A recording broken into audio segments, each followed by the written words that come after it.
I'm also fascinated with the ADHD side because Yeah. sometimes getting started or picking the thing to start or starting too many things, like there's so many gives and takes there. But for people who maybe don't even know what it is, talk a little bit about now the basis of what actually is ADHD, because I think that there's a lot of bad definitions of it out there.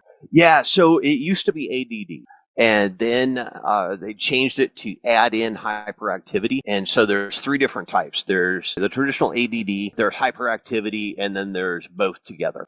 And so if we look at why that happens, or what it is, it's a collection of symptoms, and it's issues with focus, with attention, with self-control, with other issues like that. So the big challenge is we can be born with it, and depending on which study you look at, it's about 10% of people that are born with it, are born with the wiring.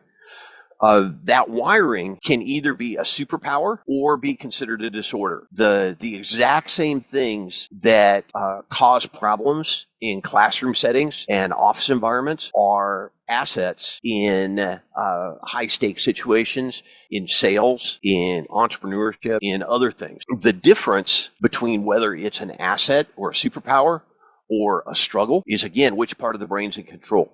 When the amygdala is in control, all of a sudden, the logical part of the brain cannot stay on track when there's distractions. It can't selectively choose whether to pay attention or not.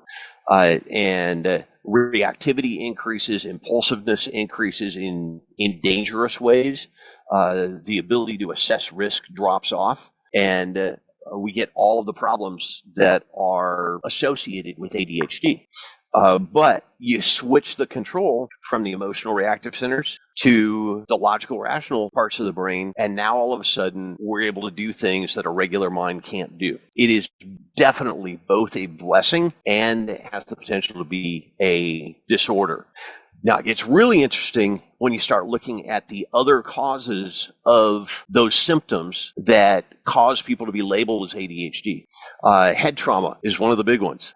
Getting concussions can cause all of the symptoms of ADHD without somebody having ADHD. The process is the same. You shift control from the emotional centers to the rational centers, and you get control back and the symptoms go away. It can be from lifestyle choices and diet. So there's a ton of nutritional deficiencies that cause ADHD symptoms. Lack of sleep causes ADHD symptoms. And so do that, and or take care of those, and we're back on track. Illnesses can cause ADHD symptoms.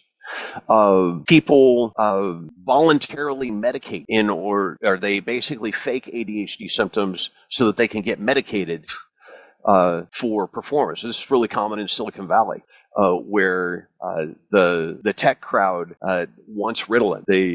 They want the different drugs so that they can be more effective as programmers, and so they get ADHD label in order to get the drugs, even though they don't really have it. And there's tech-induced ADHD. So if we spend too much time on our phones, spend too much time on the internet, and we mess up our dopamine and reward cycles, where we're so used to getting dopamine kicks without effort and getting them quickly whenever we want, we end up also with ADHD symptoms as soon as we don't have that constant frequent hit of dopamine. And so lots of different things besides actual of ADHD that cause the symptoms that get called ADHD or create the behaviors that people want to control as ADHD.